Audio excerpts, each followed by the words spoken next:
ગીતની અંદર જઈશું. એ પરમેશ્વરે કરેલા ઉપકારોને આપણે યાદ કરતા પરમેશ્વરની હજૂરીની અંદર જઈશું, गीत गाइश. धन्यवाद के साथ स्तुति गाऊंगा. हे यीशु मेरे खुदा, उपकार तेरे हैं बेशुमार, कोटि कोटि स्तुति धन्यवाद. આપણે હરેક જણ એ ઉપકારોને યાદ કરીશું જે પરમેશ્વરે આપણા જીવનની અંદર કર્યા છે અને પરમેશ્વરના નામની સ્તુતિ કરીશું.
પરમેશ્વરની આગળ એ ઉપકારોને યાદ કરીએ કે પ્રભુ તમે અમારા માટે જે ઉપકારો કર્યા છે એને માટે અમે ધન્યવાદ કરીએ છીએ આ સમયે, કેમ કે પ્રભુ તમે અમને એ યોગ્યતાથી પણ પ્રભુ વધુ આપ્યું છે, માટે તમારા આભાર માનીએ છીએ.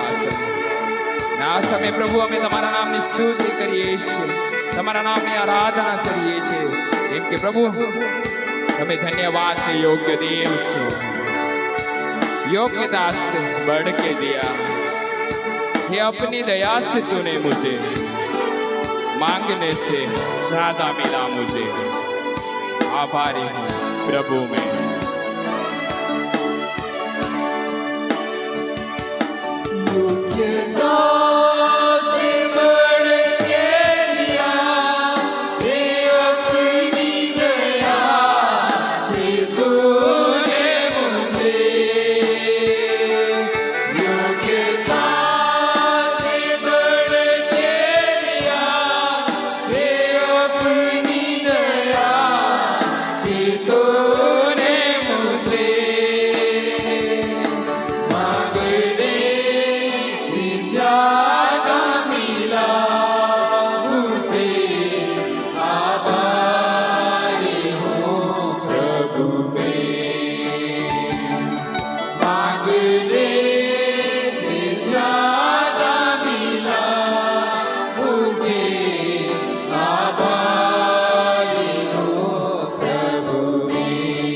धन्यवाद के साथ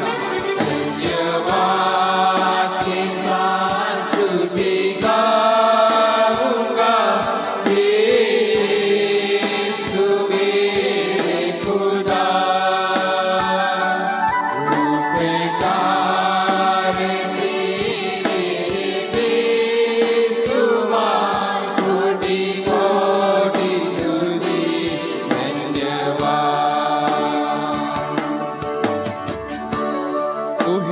सच्चा जिंदा खुदा,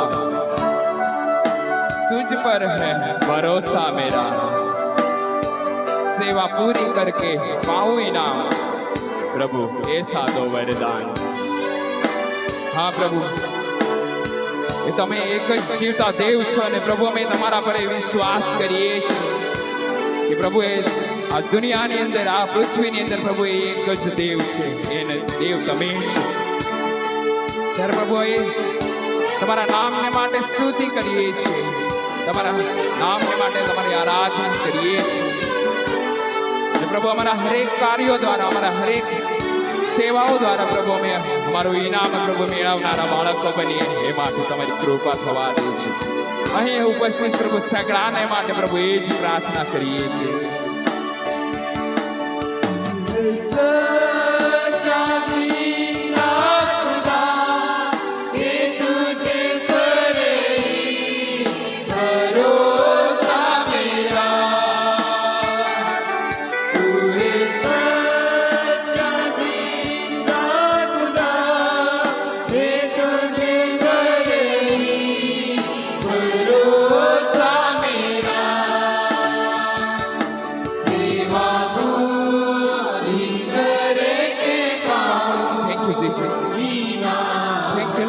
धन्यवाद करिए आ समय सेवा पूरी करके पाऊं इनाम, प्रभु ऐसा दो वरदान। धन्यवाद के साथ स्तुति गाऊंगा,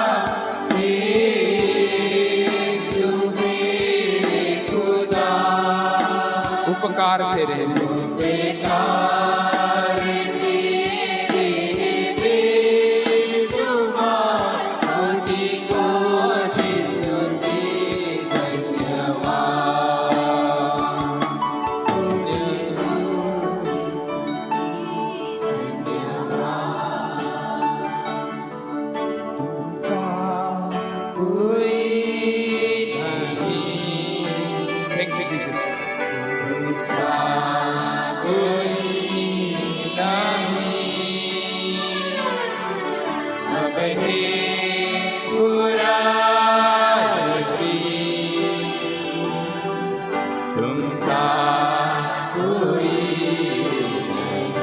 एक बार गाइશું।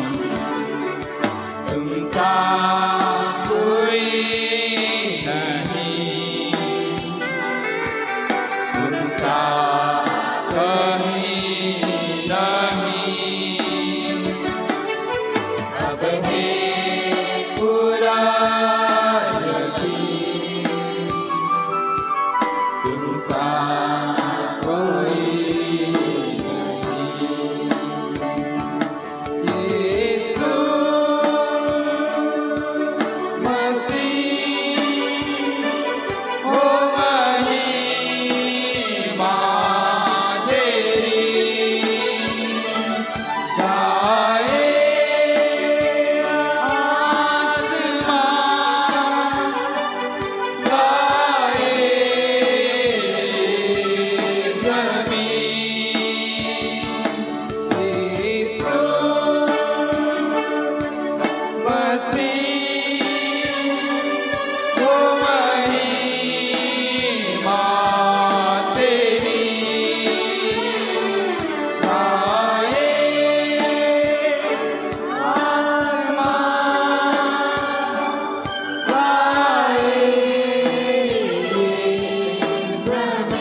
આપણે હરેક જણ આપણા હાથોને ઊંચા કરીને પરમેશ્વરના નામની સ્તુતિ કરીએ છીએ। Thank you Jesus, thank you Jesus. પ્રભુ ધન્યવાદ, ધન્યવાદ। આ સમય તમારા નામને ધન્યવાદ કરીએ છીએ।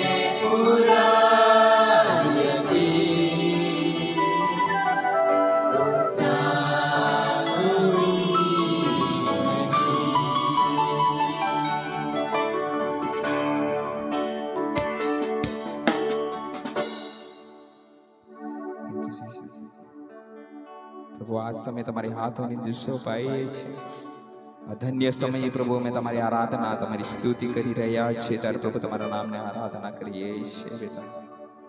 પરમેશ્વર પિતા, છે આ પૃથ્વી પર ઘણા બધા દુઃખો છે, ઘણા બધા સંકટો છે, તો પ્રભુ એ સર્વ બાબતોની અંદર પ્રભુ અમે ફક્ત અમે તમારા નામની સ્તુતિ કરીએ છીએ, તમારા નામનો ધન્યવાદ કરીએ છીએ. Thank you, Jesus. બ્રધર એલિનભાઈને વિનંતી કરીશ કે તેઓ આપણને પ્રાર્થના દોરી જશે. Thank you, Jesus. આપણે આપણી આંખોને બંધ રાખી અને થોડો સમય ફરીને એકવાર આપણા જીવનોના માટે કે જે મુશ્કેલ પરિસ્થિતિઓમાંથી પરમેશ્વરે આપણને બહાર કાઢ્યા છે, ચાહે મહામારી હોય, ચાહે બીમારી હોય, ચાહે ગરીબી હોય, ચાહે લાચારી હોય, ચાહે તંગાશ હોય, ચાહે ડિપ્રેશન હોય, ચાહે યુદ્ધની પરિસ્થિતિ હોય, એ પરમેશ્વરે આપણને સઘળી બાબતમાંથી બહાર કાઢ્યા છે. કારણ કે પરમેશ્વરનું વચન એવું કહે છે, ગીતશાસ્ત્ર 91 અને પહેલી બીજી કલમ, કે પરાત્પરના ગુપ્ત સ્થાનમાં જે વસે છે તે સર્વ સમર્થની છાયામાં રહેશે. અને મેં બધાએ કીધું છે તમે અમારો આશ્રય છો ને તમે અમારા ગઢ છો. એટલાને માટે પિતા તમે અમારા જીવનમાં એ વચન પરિપૂર્ણ કર્યું છે. મહામારી કે બીમારી કે મરકી અમારા તંબુની પાસે તમે આવવા દીધી નથી.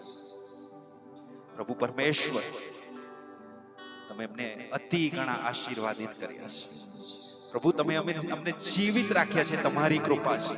કારણ કે તમારું વચન કહે છે યર્મિયાના વિલાપમાં કે યહોવાની કૃપાને લીધે અમે નાશ પામ્યા નથી. કારણ કે તમારી દયા અખૂટ છે. દર સવારે અમારા માટે નવી અને તાજી કરવામાં આવે છે. પ્રભુ તમારો વિશ્વાસ પણ મહાન છે.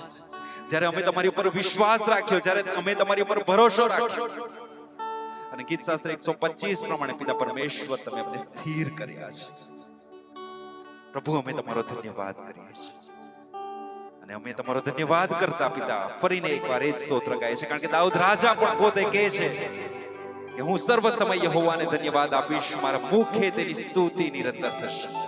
વાલો, આપણા જીવનના એક એક ઉપકારને આ સમય યાદ કરીને પરમેશ્વરની સ્તુતિના આરાધના કરીએ, જે સૃષ્ટિના કર્તા છે, જેણે મનુષ્ય દેહની રચના કરી છે, જેણે આપણને નિરોગી રાખ્યા છે, એની સ્તુતિ કરતા, આરાધના કરતા અને એનો ધન્યવાદ કરીએ. આપણા જીવનોને માટે, આપણા પરિવારને માટે, સગળી વ્યવસ્થાઓને માટે.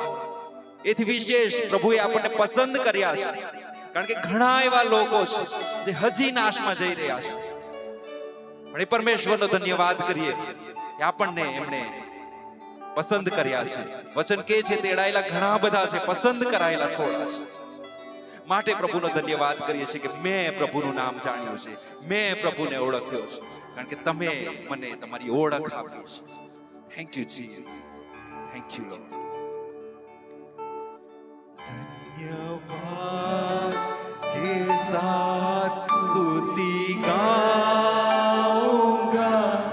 हे यीशु मेरे खुदा, उपकार तेरे है बेशुमार, कोटि कोटि स्तुति धन्यवाद. धन्यवाद के साथ स्तुति गाऊंगा, हे यीशु मेरे खुदा, उपकार तेरे है बेशुमार, कोटि कोटि स्तुति धन्यवाद. Thank you Jesus. हे पराक्रमी परमेश्वर, અદ્ભુત કરનાર પરમેશ્વર, જે સર્વ સમર્થ છે, જેને સઘળું શક્ય છે, જે સૃષ્ટિના કરતા છે, એવા અમારા દેવ અને અમારા પ્રભુ, આ સમયે પિતા મંડળી તરીકે અમે તમારા ચરણોમાં નમ્યા છે. પ્રભુ, અમે તમારો આભાર માનીએ છીએ, અમે તમારો ધન્યવાદ કરીએ છીએ. અમારી પ્રાર્થનાના સાંભળનારા પરમેશ્વર, અમે વિશ્વાસ કરીએ છીએ જ્યારે જ્યારે અમે તમારી આગળ નમી ગયા, પરમેશ્વર પિતા, અદ્ભુત રીતે પિતા તમે અમારી પ્રાર્થના સાંભળી છે. તમે વચન આપ્યું છે અમને કે હું તમારી પ્રાર્થના કાન દઈને સાંભળું છું. અમારા માટે પિતા તમે ઉત્તમ બાબતો કરો છો. હે મારા પ્રભુ ઈસુ ખ્રિસ્ત, તમે અમને વચન આપ્યું છે કે તમે પૃથ્વી પરના જીવનમાં તમે તો ભોંડા છો, છતાં પણ તમારા બાળકોને ઉત્તમ વાના આપી જાણો છો. તો સ્વર્ગીય પિતા, જેને તમે વિનંતી કરો છો, તો એ તમને ઉત્તમ બાબત, ઉત્તમ વસ્તુઓ કેમ નહીં આપશે? એ તમને પવિત્ર આત્મા કેમ નહીં ભરશે? એવું તમારું વચન છે પિતા. આ સમયે પિતા પરમેશ્વર અમે પ્રાર્થના કરીએ છીએ. પ્રભુ પરમેશ્વર, આ સમયે મંડળીમાંથી પિતા આ જગ્યા પર ઉપસ્થિત થઈ પિતા પરમેશ્વર, જે કોઈ વ્યક્તિ જે કોઈ બાબતને માટે પ્રાર્થના કરતું હોય, પરમેશ્વરી પ્રાર્થનાને તમે સાંભળો. હા પ્રભુ પરમેશ્વર, તમે વચન આપ્યું છે કે જે કંઈ પણ તમે મારે નામે માંગશો તમને હું પૂરું પાડીશ. ઓ પિતા, તમે વચન આપ્યું છે કે જો તમે પર્વતને પણ કહેશો ને ખસી જાય, એ ખસી જશે, એવું તમારું વચન કહે છે. ઓ પ્રભુ પરમેશ્વર, ત્યારે અમે તમારી ઉપર વિશ્વાસ કરનારા વિશ્વાસુઓ તરીકે પિતા પરમેશ્વર, અમારી મંડળી, ગામ, સમાજ, કુટુંબ, પરિવારને માટે પિતા ફરીને એકવાર અમે પ્રાર્થના કરીએ છીએ. ઓ પ્રભુ પરમેશ્વર, અમારી મંડળીમાંથી હરેક પ્રકારની દૂષિત વસ્તુઓ, વ્યભિચાર, વ્યસન જેવી બાબતો પિતા, જો કોઈ જુવાન પિતા એવી બાબતોમાં હોય, યેશુના નામમાં પિતા એવી હરેક બાબતો દૂર થાય. પિતા મારી પ્રાર્થના છે આ સમયે પ્રભુ પરમેશ્વર, જો કોઈ વ્યક્તિ જે બીમારીના બિછાના પર હોય, પ્રભુ પરમેશ્વર તમે એને સ્પર્શ કરજો. પ્રભુ તમારું વચન કહે છે પિતા પરમેશ્વર, જે અદ્ભુત કામો તમે 2000 વર્ષ પૂર્વે કર્યા છે, 12 વર્ષથી લોહીવાળી સ્ત્રી માત્ર તમારા લુગડાની કોરને અડકીને સાજી થઈ ગઈ. પિતા તમે યાઈરને કીધું, બીમાં માત્ર વિશ્વાસ રાખ. એ આંધળાઓ જે કદી તમને જોઈ નહીં શકતા હતા, છતાં પણ તમને પોકારતા હતા કે ઓ દાઉદના દીકરા, અમારા પર દયા કર. અને પ્રભુ તમે એને કીધું, હું તમારા માટે શું કરું એ તમારી શી ઈચ્છા છે. એમણે કીધું કે અમે દેખતા થયા. પ્રભુ તમે એમને દેખતા કર્યા. એ જ પરાક્રમ પિતા આ જ સમયે આ જગ્યા પર માંગુ છું પ્રભુ. જો કોઈને પિતા નાની મોટી જો કોઈ પણ એવી સમસ્યા હોય, યેશુ નાઝરીના નામમાં દૂર થાય. પ્રભુ તમારા નામથી ચંગાઈ છે, તમારા નામથી છુટકારો છે. ત્યારે પ્રભુ ઈસુ ખ્રિસ્તના નામમાં અમે આ મધ્યસ્થતા કરીએ છીએ, અમે આ પ્રાર્થના કરીએ છીએ. પ્રભુ આ સમય વચનોને માટે પણ તમારી કૃપા માંગીએ છીએ પિતા. એ વચનો પિતા અમારા હૃદયમાં પિતા બીજ જે વવાય પિતા, એ સોગણા ફળ લઈને આવનારો બને. કોઈ શૈતાન, કોઈ અંધકારની શક્તિ આ વચન ચોરી ના જવા પામે, પણ સારી ભૂમિ પર પડેલા બીજની પેઠે ઉગે અમારા જીવનમાં સોગણા ફળ લઈને આવે. પ્રભુ પરમેશ્વર, એ વચનો ફક્ત અમે વાંચનારા નહીં, ફક્ત અમે સાંભળનારા નહીં, પણ પિતા પરમેશ્વર અમે પાળનારા બનીએ. પિતા અમે જૂનું માણસ પણ એ ત્યજી દઈએ પિતા, અને અમે તમારામાં નવા થતા જઈએ. એવું તમે થવા દો. તમારી કૃપા અમારા પર બની રહે, એવું તમે થવા દો. વાલા બાળક છે, એમને તમારા હાથમાં સોંપીએ છીએ પિતા. એમને પવિત્ર આત્માથી ભરપૂર કરો, તાકી પિતા પરમેશ્વર એમનું બોલવું, જે વચનો લઈને આવે પિતા પરમેશ્વર, એ મંડળીને માટે હોય, મંડળીના દરેક લોકોને માટે હોય, અને પિતા પરમેશ્વર તમારી તરફથી તમારી ઈચ્છા અનુસાર હોય, એવું તમે થવા દો. અમારી પ્રાર્થના પ્રભુ ઈસુ ખ્રિસ્તના નામમાં માંગીએ છીએ. સાંભળો, સ્વીકાર કરો પિતા. Amen. Hallelujah. Praise the lord. Hallelujah. પ્રભુના નામને ધન્યવાદ આપીએ. ફરી એકવાર આજના સુંદર પવિત્ર સભા દિવસની અંદર આપણે એકઠા થઈ શક્યા છીએ. યર્મિયાનો વિલાપ આપણને એમ કહે છે કે યહોવાની કૃપાને લીધે અમે નાશ પામ્યા નથી. તેની દયા અખૂટ છે અને તે દર સવારે નવી અને તાજી થાય છે. કેટલા લોકોએ આજે નવી કૃપાનો અનુભવ કર્યો? Hello hello. પ્રભુના નામને ધન્યવાદ આપીએ. એ એટલા માટે છે કેમ કે ઘણી બધી વખત ઈશ્વર જે છે અને એમના જે કાર્યો છે એ ઘણી બધી વખત આપણે અનુભવ કરતા નથી. ઈશ્વર કે જે સતત તમારી મારી સાથે રહે છે, ઈશ્વર કે જેણે આપણને ખાતરી આપી છે, જેણે વચન આપ્યું છે, પણ તેમ છતાં આપણે ઘણી બધી વખત એનો અહેસાસ કરી શકતા નથી, અનુભવ કરી શકતા નથી, અને આપણે એમના તરફ આપણે ધ્યાન આપતા નથી. આ સમયે આજના પવિત્ર સભા દિવસની અંદર ભાઈની મંડળીની અંદર જો તમે કેલેન્ડરમાં વાંચ્યું હોય તો આજનો દિવસ એ સુવાર્તા પ્રચાર તરીકે ઉજવણી કરવું એવું ઠરાવવામાં આવેલું છે. અને આજના દિવસે સુવાર્તા પ્રચાર તરીકે જો કે મંડળી ઈચ્છે, મંડળી યોજના કરે, મંડળી આયોજન કરે તો ઘણું બધું કામ થઈ શકે, પણ તેમ છતાં સુવાર્તા પ્રચાર આ દિને કેટલીક બાબતો હું તમારી આગળ કહેવા માગું છું. એના પહેલાં આપ સર્વને આવકાર કરતા સર્વને પ્રેમી સલામ પાઠવું છું. Praise the lord. મારી સાથે તમે ખોલજો પ્રેરિતોના કૃત્યો એનો 8મો અધ્યાય. પ્રેતોના કૃત્યો એનો 8મો અધ્યાય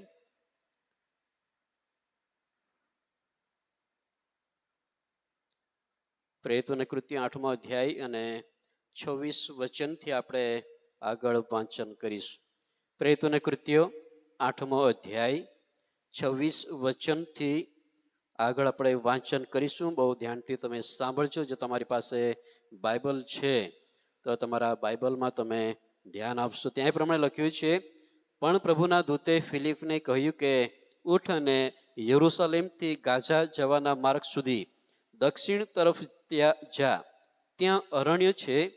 તે ઉઠીને ગયો અને જુઓ, એક હબસી ખોજો, જે હબસીઓની રાણી કંદિકાના હાથ નીચે મોટો અમલદાર તથા તેના સગળા ભંડારનો કારભારી હતો. તે ભજન કરવા સારું યરૂશલેમ આવ્યો હતો. તે પાછો જતાં પોતાના રથમાં બેસીને યશાયા પ્રબોધકનું પુસ્તક વાંચતો હતો. આત્માએ ફિલિપને કહ્યું કે તું પાસે જઈને રથની સાથે થઈ જા. ત્યારે ફિલિપ તેની પાસે દોડી ગયો અને તેને યશાયા પ્રબોધકનું પુસ્તક વાંચતો સાંભળીને પૂછ્યું કે તું જે વાંચે છે તે શું તું સમજે છે? ત્યારે તેણે કહ્યું કે કોઈના સમજાવ્યા સિવાય હું કેમ કરીને સમજી શકું? ત્યારે તેણે ફિલિપને વિનંતી કરી કે ઉપર ચડીને મારી પાસે બેસ. શાસ્ત્રોનું જે પ્રકરણ તે વાંચતો હતો તે એ હતું કે ઘેટાની પેઠે મારી નાખવાને તેને લઈ જવામાં આવ્યો, અને જેમ હલવાન પોતાના કાતરનારની આગળ મૂંગું રહે છે તેમ તેણે પોતાનું મોં ઊંઘાડ્યું નહીં. તેની દીનાવસ્થામાં તેનો ન્યાય ડૂબી ગયો. તેના જમાનાના લોકોનું વર્ણન કોણ કહી દેખાડશે? કેમ કે તેનો જીવ પૃથ્વી પરથી લઈ લેવામાં આવ્યો. ત્યારે તે ખોજાએ ફિલિપનો ઉત્તર આપ્યો કે હું તને વિનંતી કરું છું કે પ્રબોધક કોના વિશે કહે છે, પોતાના વિશે કે કોઈ બીજાના વિશે? ત્યારે ફિલિપે બોલવાનું શરૂ કર્યું અને શાસ્ત્રની એ વાતથી આરંભ કરીને તેને ઈસુ વિશેની સુવાર્તા પ્રગટ કરી. પ્રભુ એના આ વાંચેલા વચનને આશીર્વાદિત કરે. બોલો આમેન. Hallelujah, hallelujah. 1380 અંદર, એની સાલની અંદર જર્મનીની અંદર એક પ્રભુના સેવક જન્મ થતા થોમસ કેમ્પસી નામનો વ્યક્તિ, જેણે બહુ અદભુત સેવાઓ પરમેશ્વરની કરી, પણ એ લેખક તરીકે બહુ જાણકાર હતા. અને એ લેખક તરીકે હતા અને એટલાના માટે તે લખાણ દ્વારા, પુસ્તકો છપાવવા દ્વારા પુસ્તકોનું લખાણ કરીને અલગ અલગ માધ્યમ દ્વારા તે પ્રભુની સેવાની અંદર જોડાયેલો હતો. અને એમનું સૌથી પસંદગીનું અથવા લોકો જે પસંદ કરતા હતા એ પુસ્તક ખ્રિસ્તનું અનુકરણ, એવું પુસ્તક બહાર પાડવામાં આવેલું છે. બહુ પ્રખ્યાત પુસ્તક કહેવામાં આવે છે. અને એ જર્મની અંદર એમની જે સેવાઓ છે બહુ જાણીતી સેવાઓ છે. એક દિવસે એ પોતાના એક મિત્રને લઈને કહે છે કે એ મિત્રને એમણે એમ કહ્યું કે આપણે સુવાર્તા માટે જઈએ. અને મિત્રો એમની સાથે જવા માટે તૈયાર થયો, પણ એમણે સાથે કંઈ લીધું નહીં. એ મિત્રો વિચાર કરવા લાગ્યું કે સુવાર્તા પ્રચાર કરવા માટે જવાની વાત કરે છે, પણ સાથે કોઈ ચોપાન્યું નથી, કોઈ ટ્રાક્સ નથી, કોઈ જ નથી. પણ તેમ છતાં એમને પૂછી શક્યો નહીં, કેમ કે એમનાથી મોટા અને આગેવાન તરીકે, એમના સેવક તરીકે, એટલા માટે એમણે પ્રશ્ન કર્યો નહીં અને એમની સાથે નીકળી ગયા. આખો દિવસ તેઓ અહીં ત્યાં ગયા અને ઘણી જગ્યાઓ તેઓ પોતાના મિત્રોને મળે, કોઈ ઓળખીતાને મળે, તેમની સાથે વાતો કરે, થોડો સમય બેસે, ચા પીએ, નાસ્તો કરે, અને એમ કરીને આખો દિવસ વીતી ગયો. અને સાંજે તેઓ પોતાના ઘરે આવ્યા અને આ એમનો જે મિત્ર છે એ મિત્ર થોમસને એમ કહેવાના માટે જે પ્રશ્ન કરી શકતો નહીં હતો કે આપણે તો સુવાર્તા માટે ગયેલા, પણ સુવાર્તા તો કશી કરી નહીં. પણ તે મનની અંદર તે મૂંઝાતો, અને એટલાના માટે થોમસ એને જોયું કે આ કંઈક મનમાં વિચારે છે, એમના મનની અંદર કંઈક પ્રશ્ન છે. અને એણે સામેથી કીધું કે તારી પાસે કંઈક પ્રશ્ન છે ખરો? અને એ મિત્રએ થોમસને પૂછ્યું કે સવારથી હું તમને પૂછવાનો પ્રયત્ન કરું છું, પણ મારાથી હિંમત થતી નહીં હતી કે હું તમને પ્રશ્ન કરી શકું. અને એ સમયની અંદર એ મિત્ર એમને પૂછ્યું કે સવારે તે મને એમ કીધું કે આપણે સુવાર્તા પ્રચાર કરવા માટે જવાનું છે, અને આપણે ગયા. અને એમણે એમ કીધું કે આપણે જ્યાં કંઈ ગયા આપણે કોઈને સુવાર્તા આપી નથી, આપણે એમની સાથે ફક્ત વાત કરી છે, એમની પાસે આપણે ચા પાણી કરી છે, આપણે એમની સાથે બેઠા છીએ, વાતચીત કરી છે, અને આપણે પાછા આવતા. સુવાર્તા પ્રચાર ક્યાં કરી? ત્યારે એ થોમસે એમને એમ કીધું કે આપણે સુવાર્તા પ્રચાર જ કરતા હતા. એમણે જે વાત કરી એ પ્રમાણેની હતી.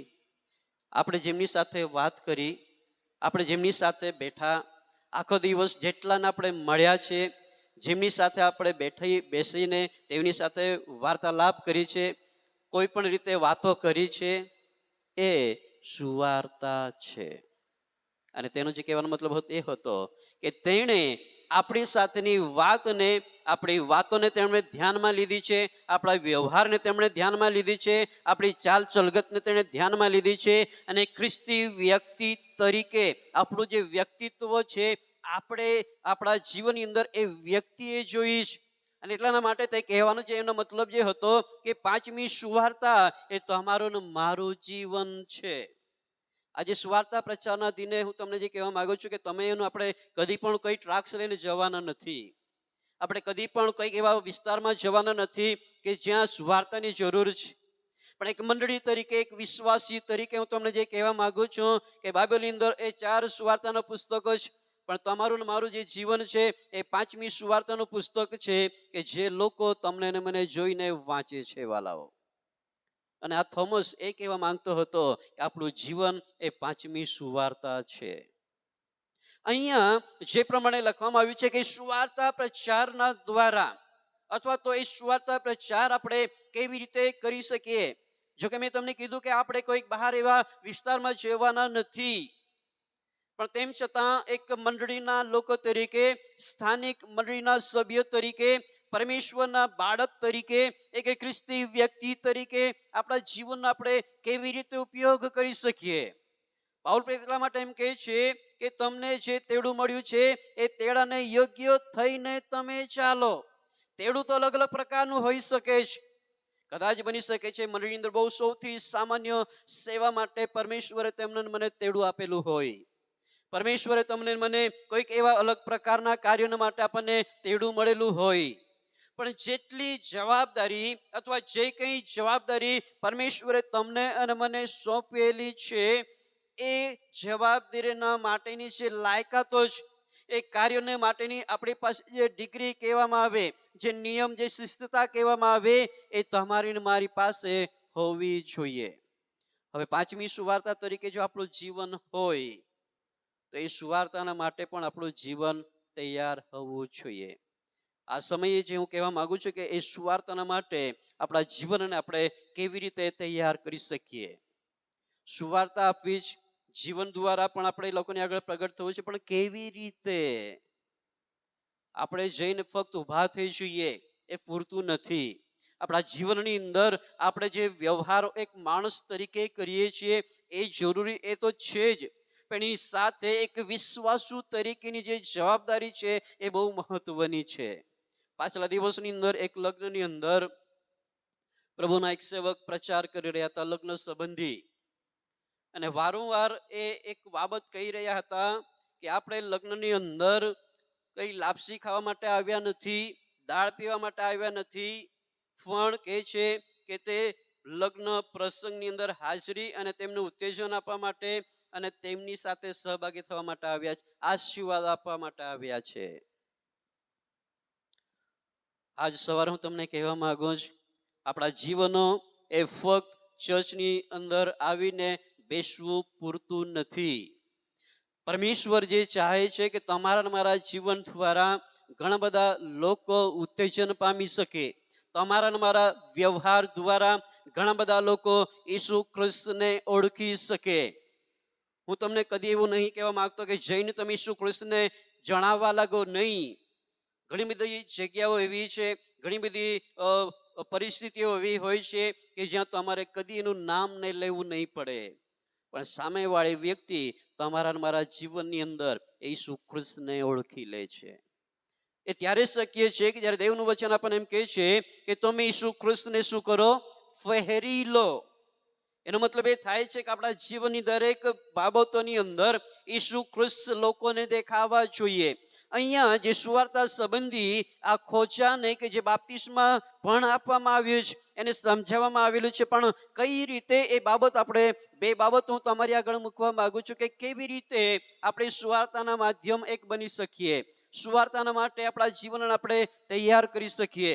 શરૂઆતની અંદર જે વચન આપણે વાંચ્યું 26મા વચનની અંદર, ત્યાં એવું લખ્યું છે, 26મું વચન આપણે વાંચ્યું, ત્યાં એમ લખ્યું છે, પણ પ્રભુના દૂતે ફિલિપને કહ્યું કે ઉઠ અને યરૂશલેમથી ગાઝા જવાના માર્ગ સુધી દક્ષિણ તરફ જા, અને ત્યાં કહે છે કે અરણ્ય છે.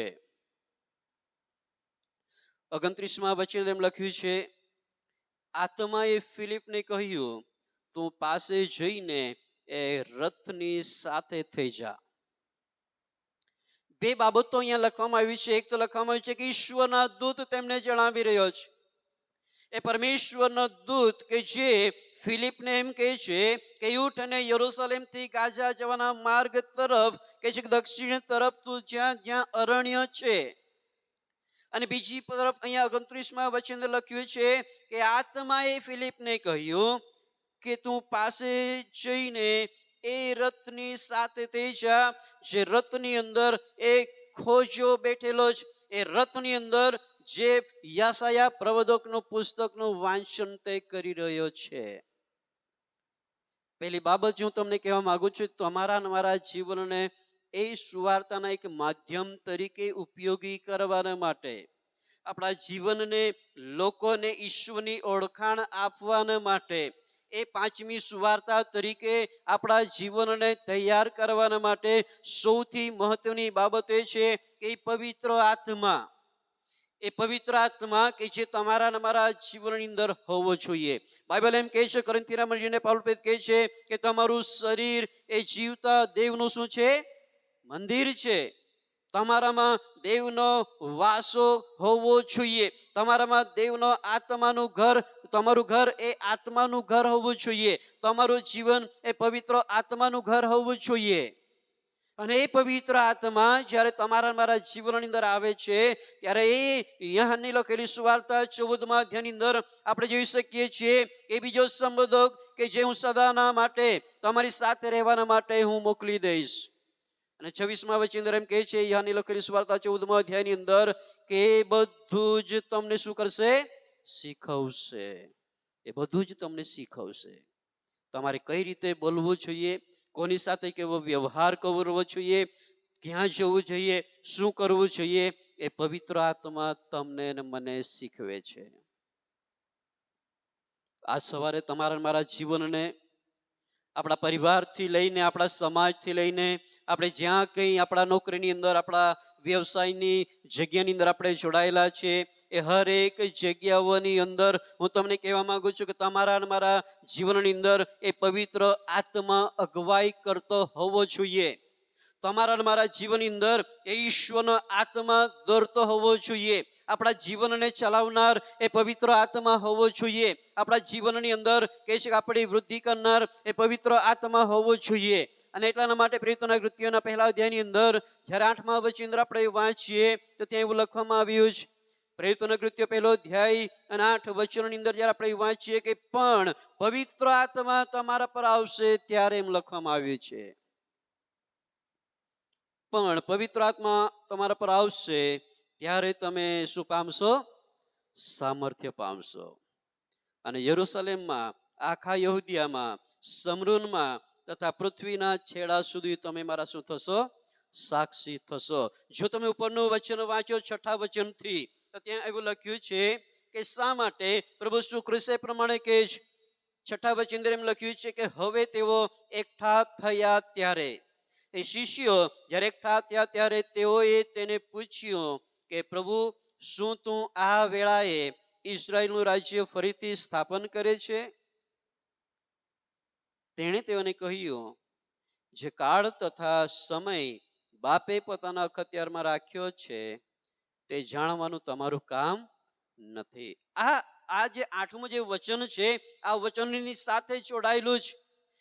એ કેવી રીતે આપણે જોવા માંગીએ છીએ, ત્યાં લખ્યું છે કે તેઓ એકઠા થયા ત્યારે પ્રભુ શ્રી કૃષ્ણના પુનરુત્થાન પછી 40 દિવસ સુધીની જે તેમની જે લોકોનું જે દર્શન આપે છે, એ સમયની આ વાત છે. અને ત્યાં લખ્યું છે કે તેઓ એકઠા થયા ત્યારે આ શિષ્યોએ પ્રભુ શ્રી કૃષ્ણને પૂછે છે કે પ્રભુ, શું તું આ વેળાએ ઇઝરાયલનું રાજ્ય ફરીથી સ્થાપન કરે છે? પ્રશ્ન કરી રહ્યા છે.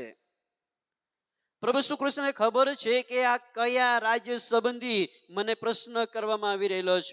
અને આપણે બધા જાણીએ છીએ આ શિષ્ય અને હરેક એવા વ્યક્તિ કે જેઓ જે પ્રજા અથવા તો જે રાજ્ય સંબંધી જેઓ માની રહ્યા હતા. એક માનસિકતા તેમની એ હતી કે પૃથ્વી પરના રાજ્ય સંબંધી, એ રાજ્ય તો આકાશનું રાજ્ય હતું, પણ લોકો જે સમજી રહ્યા હતા એ તો પૃથ્વી પરનું ઇઝરાયલનું રાજ્ય સંબંધી તેઓ વિચારી રહેલા હતા. એટલા માટે તેઓ તેમને પ્રશ્ન કરે છે કે શું તું આ વેળાએ, જ્યારે પુનરુત્થાન પામીને તેઓને દર્શન આપી રહ્યા છે એ સમયની અંદર તેઓ પૂછે છે કે ઇઝરાયલનું રાજ્ય ફરીથી સ્થાપન કરે છે? કેમ કે એઓને ખબર છે કે પ્રભુ ઈસુ ખ્રિસ્તે એ મરણમાંથી તેઓ આજે સજીવન થયેલા છે. અને કદાચ તેઓને એમ લાગે છે કે હવે એ મરણમાંથી સજીવન થયા પછી ઈસુ ખ્રિસ્ત કે જે દેવના રાજ્ય સંબંધી જે અગાઉથી જે જાહેર કરી રહ્યો હતો એ કદાચ હવે સમય આવેલો છે. પણ ત્યાં પ્રભુ ઈસુ ખ્રિસ્ત તેઓને એમ કહે છે કે જે કાળ અને સમય કહે છે કે બાપે પોતાના અખત્યારમાં રાખ્યા છે તે જાણવાનું તમારું કામ નથી. અને પછી પ્રભુ ઈસુ ખ્રિસ્ત તેઓને એમ કહે છે પણ પવિત્ર આત્મા તમારા પર આવશે ત્યારે તમે સામર્થ્ય પામશો અને યરુશલેમમાં, આખા યહૂદિયામાં, સમરોનમાં તથા પૃથ્વીના છેડા સુધી તમે મારા સાક્ષી થશો. એ દેવના રાજ્ય સંબંધી એ ક્યારે પૂરું થશે? એ ક્યારે દુનિયાનો અંત આવશે? માથેની લખેલી સુવાર્તાની અંદર એના સંબંધી આપણે જોઈ શકીએ છીએ કે દુનિયાના ખૂણા સુધી પરમેશ્વરનું વચન પ્રગટ કરવામાં આવશે.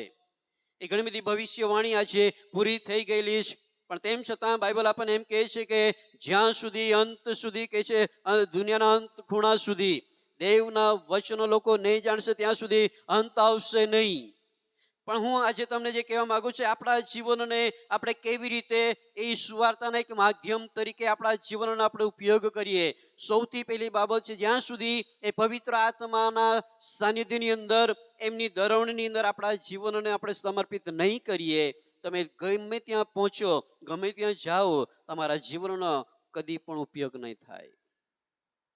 ગમે એટલા પ્રયત્નો કરીએ પણ આપણે સુવાર્તાના માટે આપણા જીવનનો ઉપયોગ કરી શકતા નથી. એના માટે જરૂરી છે, અહીંયા લખ્યું છે કે પવિત્ર આત્મા તમારા પર આવશે ત્યારે એ શક્ય છે. અને આજે પવિત્ર આત્મા તમારા મારા જીવનની અંદર ભાલવો એ આપણા જીવનની અંદર હોવો જોઈએ. એ દેવનો આત્મા આપણા જીવનની અંદર હોવો જોઈએ. એ દેવના આત્માની અંદર આપણા જીવનનો ઉપયોગ થવો જોઈએ, ત્યારે એ શક્ય છે. અને આ લોકો કે જેઓને પવિત્ર આત્મા સંબંધી કહેવામાં આવ્યું છે, અને એ બીજા તેની અંદર આપણે બધા જ જાણીએ છીએ એ ઉપલી મેળીની અંદર જ્યારે તેઓ બેસીને એ ઈશ્વરની વાતો કેલીને યાદ કરી રહ્યા હતા, ઈશ્વરની વાતોને તેઓ કે સ્મરણમાં લાવીને ઈશ્વરની આરાધના કરી રહેલા હતા. અને એ સમયની અંદર 50મા દિવસની અંદર એ પવિત્ર આત્માને પ્રભુ ઈસુ ખ્રિસ્તે મોકલી દીધો. અને પવિત્ર આત્મા સંબંધી આપણે ત્યાં જોઈ શકીએ છીએ. અને ત્યાર પછી આપણે જ્યારે એ પ્રેરિતોના કૃત્યની અંદર આગળના અધ્યાયની અંદર જ્યારે આપણે અભ્યાસ કરીએ, પિતર, યહાન અને આ એ શિષ્યો જે છે એ તેમની જે સેવાઓ છે, બહુ અદ્ભુત સેવાઓ આપણે જોઈ શકીએ છીએ, જેમના દ્વારા કેટલા એવા લોકો પ્રભુની અંદર વિશ્વાસ કરવા લાગ્યા. અને આ પવિત્ર આત્મા જ્યારે આવે છે, આપણે બધી બાબતોને જોઈ શકીએ છીએ. ઘણી બધી સતાવણીનો સમય શરૂ થાય છે, ઘણા બધા લોકોને બંદીખાનાની અંદર નાખવામાં આવે છે. અને એવા સમયની અંદર જો આપણે 8મા અધ્યાયની અંદર આગળ વાંચીએ તો ત્યાં એવું લખવામાં આવ્યું છે, એ સાઉલ સંબંધી ત્યાં લખવામાં આવેલું છે. પ્રેરિતોના કૃત્ય એ 8મા અધ્યાયના શરૂઆતની અંદર જ્યારે આપણે વાંચીએ પહેલા વચનથી, તો ત્યાં એવું લખ્યું છે કે સાઉલે તેનો ઘાત કરવાની સંમતિ આપી હતી, તે જ દહાડે યરુશલેમની મંડળી પર ભારે સતાવણી શરૂ થઈ. અને આગળ જ્યારે આપણે વાંચીએ ચોથા વચનની અંદર એમ લખવામાં આવ્યું છે કે જેઓ વિખરાઈ ગયા હતા તેઓ સુવાર્તા પ્રગટ કરતા ચારે ગામ ફર્યા. સતાવણીની અંદર જ્યારે બી કપરી પરિસ્થિતિઓ આવી ત્યારે ત્યાં લોકો કહે છે કે શિષ્યોની સાથે તેઓ કહે છે કે અલગ અલગ જગ્યાની અંદર તેઓ વિખરાઈ ગયેલા છે. અને ત્યાં લખ્યું છે કે તેઓ સુવાર્તા પ્રગટ કરતા ચારે ગામ ફર્યા. એ પવિત્ર આત્મા આવ્યા પછીની વાત છે. હું તમને કહેવા માંગુ છું, પહેલા પણ મેં કીધું કે તમે અને હું કદી કશે આપણે ચોપાનિયા લઈને જવાના નથી, પણ આપણું જે જીવન છે એ જીવનને એ પવિત્ર આત્માના સામર્થ્યથી આપણા જીવનને આપણે તૈયાર કરીએ. એ પવિત્ર આત્મા કે જે તમને અને મને એ અગવાઈ આપે છે, એ પવિત્ર આત્મા કે જે તમને અને મને આપણા જીવન અંદર ચલાવે છે, કોની સાથે કઈ વાત કરવી ને ક્યારે કરવી એ પણ પવિત્ર આત્મા તમને અને મને વહાલાઓ જણાવે છે.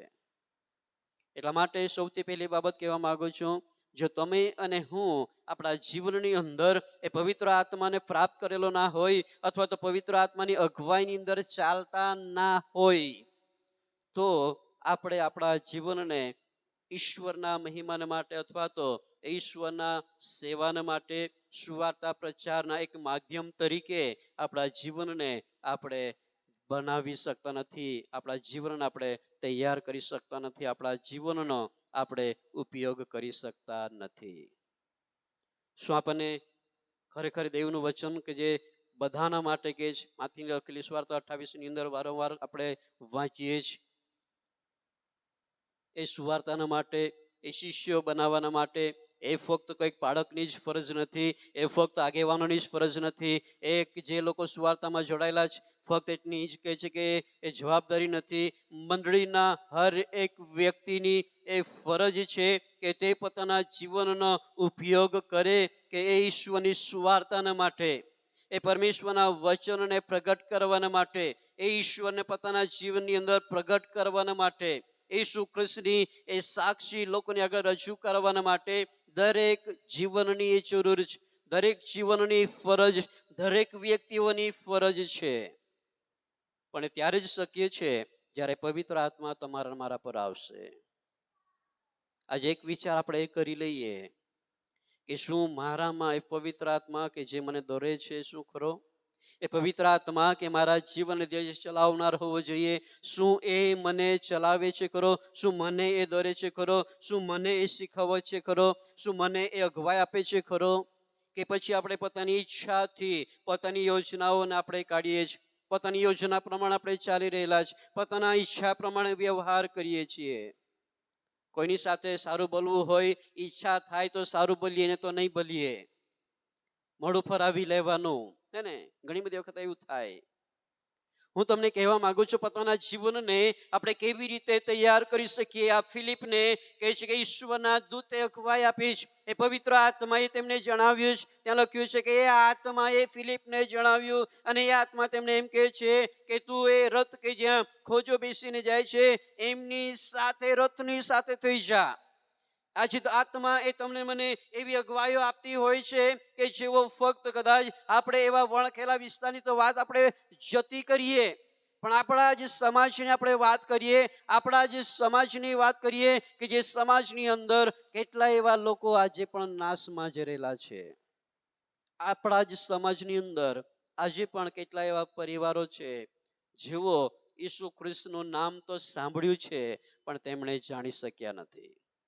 કેટલા એવા લોકો છે કે જેઓ આજે એ તારણના અનુભવથી વંચિત છે.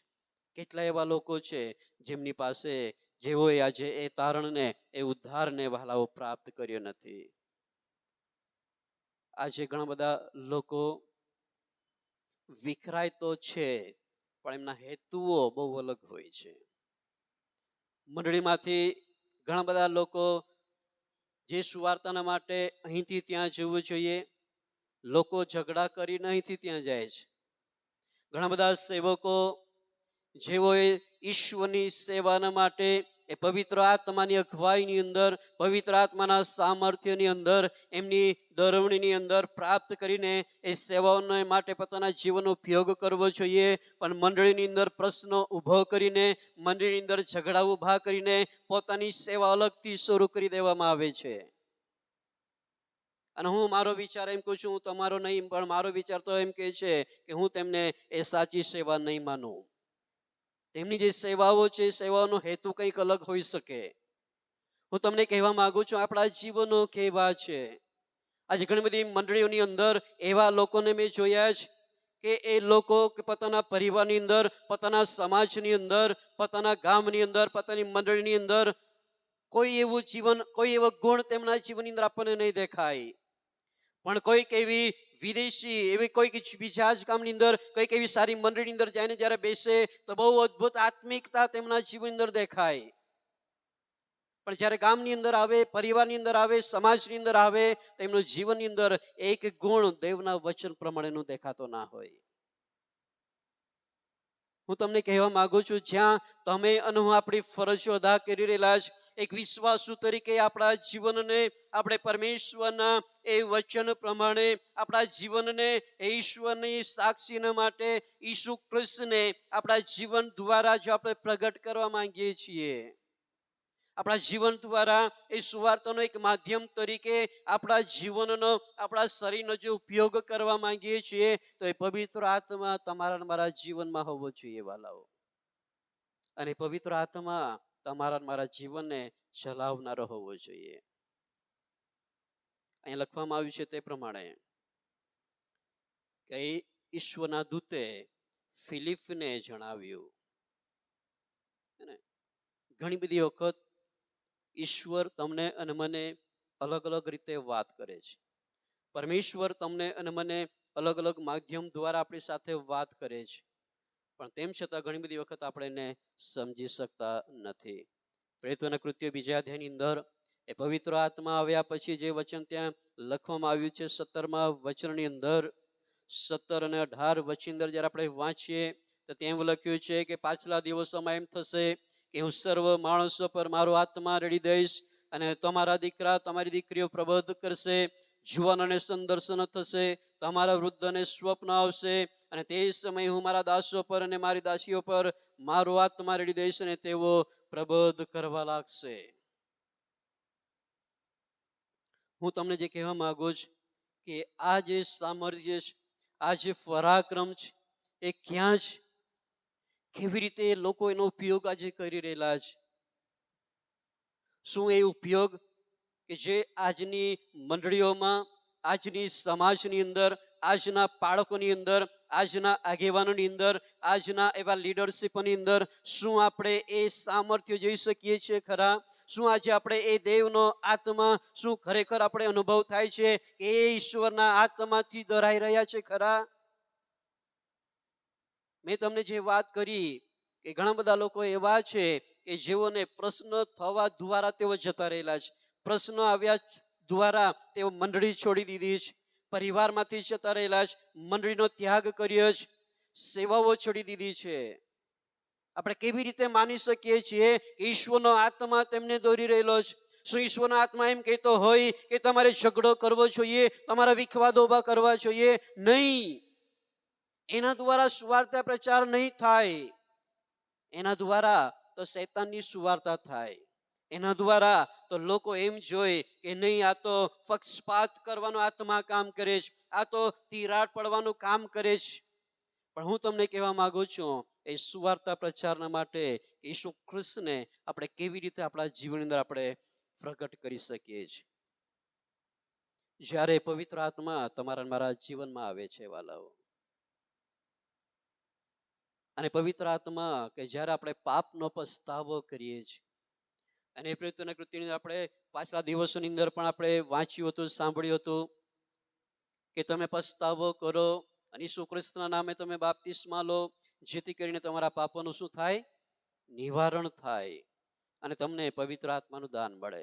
એ પાપો, ભૂલો, અપરાધોનું નિવારણ થયેલું હોવું જોઈએ, જેના દ્વારા બાપ્તિસ્મા લઈને આપણે પવિત્ર આત્માને પ્રાપ્ત કરીએ છીએ, જેના દ્વારા આપણા જીવનમાંથી પાપોને આપણે ત્યજી દઈએ છીએ અને એ દેવનો આત્મા આપણા જીવનમાં આવે છે. એ સત્યનો આત્મા તમારા મારા જીવનમાં આવે છે અને એ તમારા મારા જીવનને હરેક એવી બાબતોમાં આપણા જીવનનો ઉપયોગ કરે છે વાલાઓ. આજ સવારે આપ સર્વને કહેવા માંગુ છું કે તમારા અને મારા જે જીવનો છે એ જીવનો ઈશ્વરના કાર્યને માટે, ઈસુ ખ્રિસ્તને આપણા જીવન દ્વારા પ્રગટ કરવાને માટે આપણા જીવનને આપણે તૈયાર કરીએ. આજ દિન સુધી તો કદાચ બની શકે છે કે આપણે આપણા પડોશીની બી કદાચ આપણે પ્રગટ કરી શક્યા ના હોય. આજ દિન સુધી કદાચ બની શકે છે આપણા જ સમાજને આપણા જીવન દ્વારા ઈસુ ખ્રિસ્તની ઓળખાણ આપણે આપી શક્યા ના હોય. વચન કહેવાની વાત નથી કહેતો, જે પ્રમાણે થોમસના દ્વારા જે વાત કહેવામાં આવી કે તમે અને હું પાંચમી સુવાર્તા જ, શું આપણે એ પાંચમી સુવાર્તા તરીકે પણ કેટલા ઉપયોગ થઈ શક્યા છીએ? ઘણી બધી વખત આપણને જ્યારે લોકો જુએ છે, આપણી ચહેરો અથવા તો આપણી જે ચાલ ચલગત છે એટલું જ જાણીને પણ લોકો તમને અને મને કહે છે, શું તમે ક્રિશ્ચિયન છો? શું કદી આપણે એવો અનુભવ કર્યો છે કે આપણે બોલ્યા વગર કોઈકે આપણને પૂછ્યું હોય કે તમે ખ્રિસ્તી છો? મેં તમને પાછલા દિવસની વાત કરેલી. અમે જ્યારે વાંસદાની અંદર સિંગાડ ગામની અંદર ચલાવવા માટે જતા હતા, અને એ સમયની અંદર ઘરેથી જતા હતા, રવિવારનો દિવસ હતો, અને નાળુની અંદર ડુકરું આગવા દ્વારા અમે 3 જણ પડી ગયેલા. લગભગ અહીંથી ત્યાં પગથિયા છે ત્યાં સુધી અમારી ગાડી સ્લીપ મારીને ઘસડાઈ ગયેલી. હું, પત્ની અને દીકરો. દીકરો તો બહુ નાનો. ગાડી પડી જવાના કારણે મારા ઘૂંટણ અહીંથી ત્યાં સુધી ઘસડાઈ ગયેલું. એટલે ઘૂંટણની બાજુમાં આટલી જ ચામડી હાડકા સુધી છોલાઈ ગયેલી, આખું વ્હાઈટ દેખાય. અને અમારા પાછળ આવનાર ગાડીવાળાએ અમને નહીં પણ પહેલા અમારા દીકરાને ઉચકી લીધો. અને એ વ્યક્તિએ પૂછ્યું કે શું વાગ્યું છે ખરું? તો કે નહીં. બીજો પ્રશ્ન એ હતો, શું તમે ખ્રિસ્તી છો? તો કે હા. અને ત્યારે એમણે એવો જવાબ આપ્યો, તમે ખ્રિસ્તી છો માટે બચી ગયા છો. આપણને કહેવાની જરૂર પડતી નથી કે આપણે ખ્રિસ્તી છીએ કે કોણ. આપણને કહેવું પડતું નથી કે આપણે દેવના લોકો છીએ કે કોણ. પણ જ્યારે તમારા મારા જીવનની અંદર ઈશ્વર જે કામ કરે છે, ઈશ્વરના જે ઉપકારો છે, ઈશ્વર જે ચમત્કારો કરે છે, લોકોને કહેવાની જરૂર પડતી નથી કે તમે અને હું આપણે ઈશ્વરના સાચા લોકો છીએ, ખ્રિસ્તી લોકો છીએ. આપમેળે લોકો સમજી જશે, લોકો જાણશે કે નહીં, આ ઈશ્વરનું કામ છે. એ ઈશ્વરનું કામ છે કે જેના દ્વારા અદ્ભુત ચમત્કાર થાય છે. તમે નહીં માનો, તે સમય રવિવારનો દિવસ હતો, બધા જ હોસ્પિટલો બંધ. અને અમે વિચાર કરતા હતા કે અમારું ડ્રેસિંગ કેવી રીતે કરવું. બેનને પણ નહીં વાગ્યું, દીકરાને પણ નહીં વાગ્યું, મને જ વાગ્યું ફક્ત. અને જ્યારે ફાટકથી નીચે એક ડોક્ટર છે, ફેમિલી ડોક્ટર જેવા છે, ત્યાં અમે ગયા અને અમે ડ્રેસિંગ કરાવ્યું. અને એમણે પૂછ્યું કે તમને શું નથી વાગ્યું? તો અમે કીધું કે નહીં, ફક્ત મને વાગ્યું છે, આ લોકોને નહીં વાગ્યું. ત્યારે ડોક્ટર પ્રશ્ન કરે કે ભાઈ તમને વાગ્યું, આ લોકોને કેમ નહીં વાગ્યું? તો મેં કીધું કે જો માને વાગે તો વાગવું જોઈએ કે લોકોને બી. શું એવો કઈ નિયમ છે? નહીં. ડોક્ટરનો કહેવાનો મતલબ હતો કે તમને વાગ્યું, પડ્યા તો તમે 3 છો, તો તમને વાગ્યું તે લોકોને કેમ નથી વાગ્યું? કહેવાનો મારો મતલબ જે છે, એવા અદ્ભુત કાર્યો કે જે તમારા અને મારા જીવનમાં ઈશ્વર કરે છે, એવા ચમત્કાર આપણા જીવનમાં કરે છે, એવા અદ્ભુત અશક્ય ને શક્ય કામ આપણા જીવનમાં કરે છે. જ્યાં તમારા મારા પ્રશ્ન હોય અને એ પ્રશ્નનો જવાબ આપણને મળતો ના હોય, અને એવા સમયની અંદર ઈશ્વર અલગ અલગ માધ્યમો દ્વારા આપણા જવાબ બને છે. જ્યાં આપણી સમસ્યાની અંદર આપણે સપડાયેલા હોય, ઘણા બધા પ્રયત્નો કરવા દ્વારા પણ આપણે સમસ્યામાંથી બહાર નીકળી શકતા નથી. ઘણા બધા એવા લોકો છે કે જે વર્ષોથી બીમાર હોય, લાખો રૂપિયા ખર્ચી નાખ્યા હોય, પણ એમને સાજા પણ મળ્યું ના હોય. ફક્ત અને ફક્ત એક જ વાક્યની પ્રાર્થનાથી એમને સાજા પણ મળ્યું હોય. અને એવા અદ્ભુત ચમત્કારો પણ લોકોના જીવનમાં થયેલા છે. અને એ જોઈને લોકો તમારા મારા જીવન દ્વારા જાણે છે કે તમારા અને મારામાં દેવનો આત્મા વાસો કરે છે. Hallelujah, hallelujah. સાંભળો છો? એ દેવનો આત્મા કે જે તમારા મારા જીવનની અંદર વાસો કરતો હોય તો કોઈને કહેવાની જરૂર પડતી નથી. એ દેવનો આત્મા અવાચ્ય બનીને તમારા મારા જીવનની અંદર એવી બાબતો લોકોની આગળ પ્રગટ કરે છે કે જેના દ્વારા લોકો વહાલાઓ સમજે છે. આગળના વચન જ્યારે આપણે વાંચીએ કે આ ખોજો કે જે યશાયાના પ્રબોધકના પુસ્તકની અંદર 53મા અધ્યાયની અંદર જે વાંચન કરે છે અને એના સંબંધી એમને તેમને જણાવે છે ત્યારે આગળ જ્યારે આપણે વાંચીએ, જો બીજી બાબત કહેવા માંગુ છું કે કેવી રીતે આપણા જીવનને ઈશ્વરના કાર્યોના માટે આપણા જીવનને એક માધ્યમ તરીકે આપણે તૈયાર કરી શકીએ છીએ. બીજી બાબત જે તો એ છે કે તમારા અને મારા જીવનની જે રહેણી કરણીઓ છે, આપણી વાણી છે, આપણો વ્યવહાર છે, આપણે જ્યાં કંઈ રહીએ છીએ એ દરેક જગ્યાઓની અંદર આપણા જીવનને પ્રેક્ટિકલ રીતે પ્રગટ કરીએ. પ્રેક્ટિકલ રીતે આપણા જીવનને આપણે તૈયાર કરીએ. 34 વચનથી આગળ લખ્યું છે કે ત્યારે તે ખોજાએ ફિલિપને ઉત્તર આપ્યો કે હું તને વિનંતી કરું છું કે પ્રબોધક કોના વિશે એ કહે છે, પોતાના વિશે કે કોઈ બીજાના વિશે?